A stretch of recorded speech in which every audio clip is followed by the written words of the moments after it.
Russell Westbrook this offseason. LeBron and Anthony Davis apparently said they were willing to slide over to the 4 and 5 to make room for the new point guard, and LeBron's agent, Rich Paul, has reportedly told other NBA agents the same thing.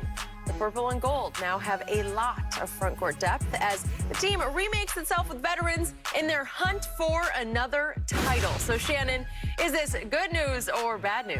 Well, Skip, it's good news. I like the fact that both guys are willing to accommodate and, basically said, look, we're willing to sacrifice our normal positions. AD playing the 5, we know how much he hates playing the 5, except in certain situations late in the ball game to close out the ball game.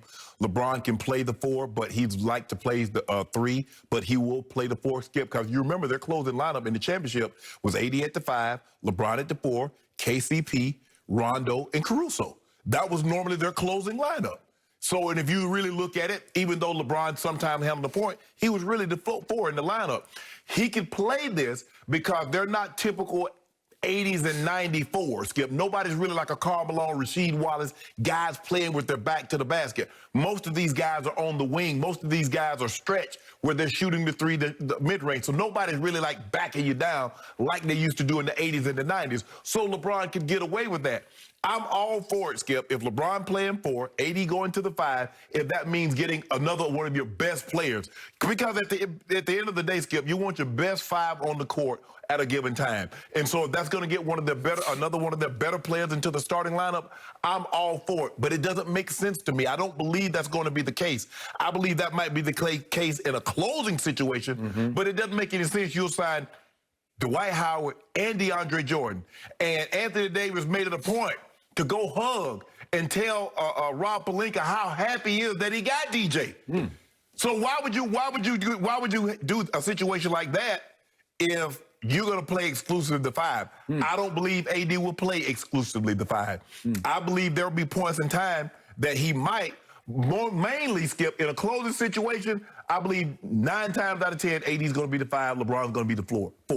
But to start the game, I don't believe that's going to be the case. I don't believe Anthony Davis is going to, because he doesn't want to bang with DeAndre Jordan all day. He doesn't want to bang with Yoke. He doesn't want to bang with Joel Embiid. That's not what he wants to do. In a closing situation, last 7, 8 minutes of a ball game, have at it. But to start the game, but I like the willingness, and that's what you got to have. You got to have willingness to sacrifice. As okay, look, this is not my normal position, but for the betterment of the team, this is what I'm willing to do. And you know what it ends in? Wow. Confetti all over the place. Clean up. I got a lot to say about the things you just said. And I'm going to start from the third to last thing you said about DJ.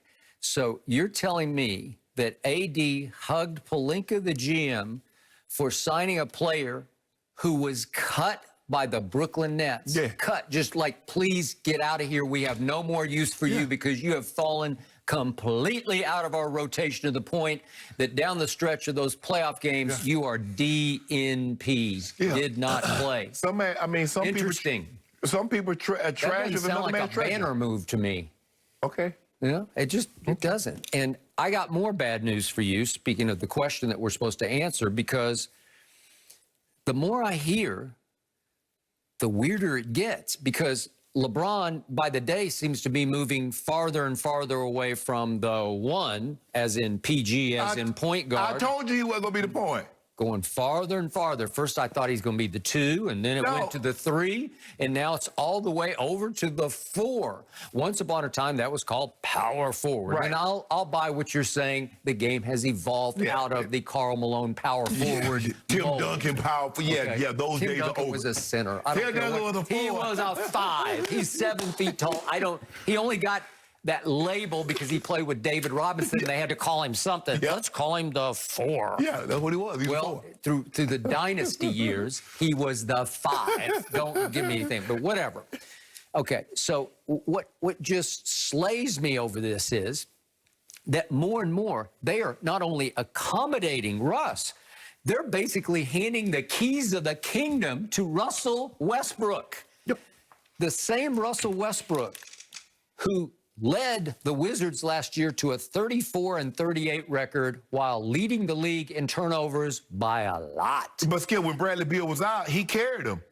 Okay, but Russ ended up last year with 312 turnovers. That was 31 clear of Luka in second place, and that was 281 for Luka. And then down in third was Trae Young at 261. So Russ just ran away with the turnover race. And he ran away with the assist race. Okay. He ran away with that.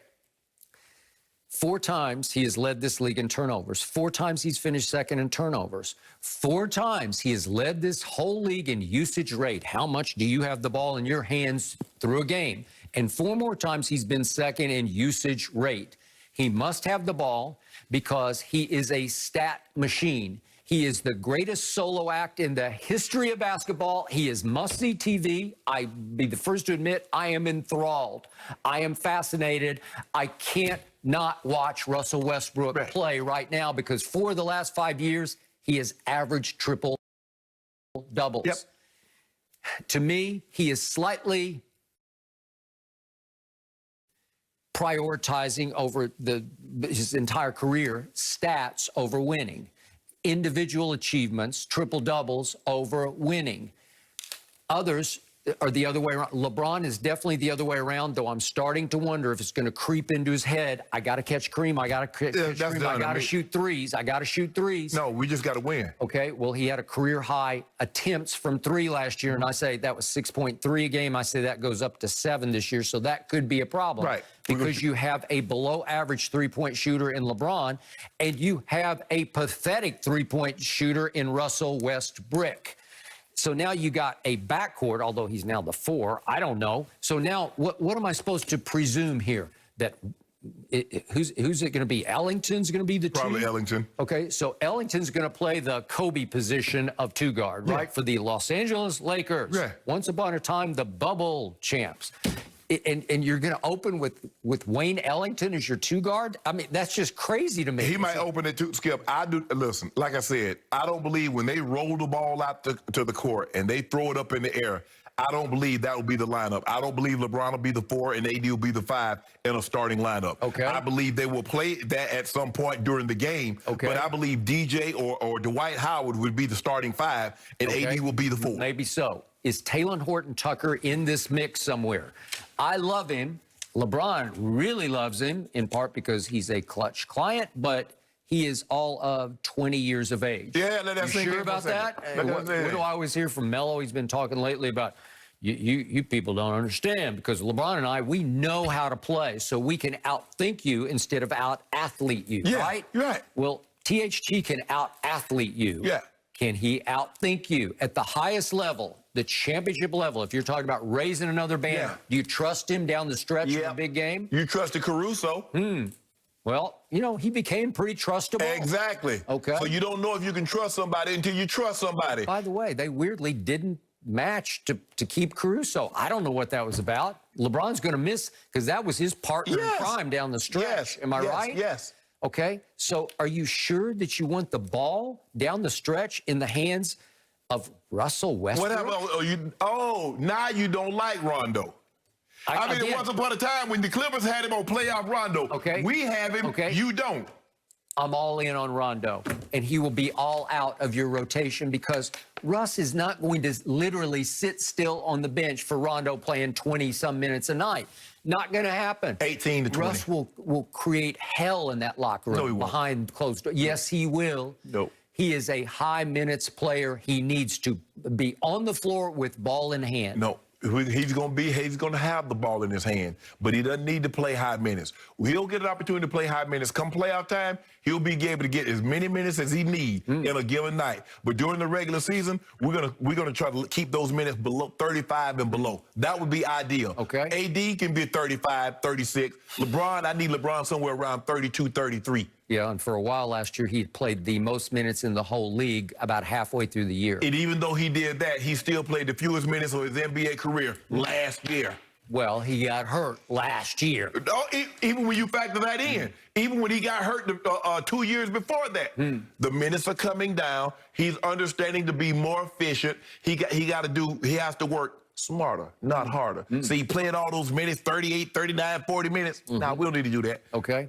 If you told me that you had acquired Buddy Hield instead of Russ and that you then brought back Rajon Rondo, I would say you got a shot at doing your banner. Yeah, we got a shot. We got a shot anyway. No, you don't have a shot because you're handicapped because Rondo's going to get canceled out by Russ. Okay. And by the way, you want to talk about two of the hardest-headed players in the history of this game? They are going to butt hard heads. You do realize we didn't pay Rondo a whole lot of money. And when you don't play a guy a whole lot of money, what can you do? You can get up off him. You know what I'm saying, Skip? When people tell me, it's like, man, I don't want to buy expensive glasses because I always lose them. I say you lose them because you pay $20 for them. You go down to the local CVS and you get a pair off the rack and they cost you $12 and you lose those. Go pay $1,000. Go pay $2,000 for a pair of glasses and see how quick you lose them. So you're telling me that Rondo is cuttable? He done been cut before. What you mean he cuttable? Now you're really in trouble. That's the worst news you've told me yet. Skip. The thing is that when you try to win a championship, you want all your guys buying in. Whomever does not buy in, you buy them out. You ship them out. It's that simple. It's not complicated. Let's not make this more than what it is. It's a lot. I tell you what, it's a lot easier to get off Rondo than it is John Wall. Well, obviously. Okay, then. But Rondo is your solution. Why would you want to get up off your solution? Solution to what? To winning one more championship. Why would he have a solution for the Clippers?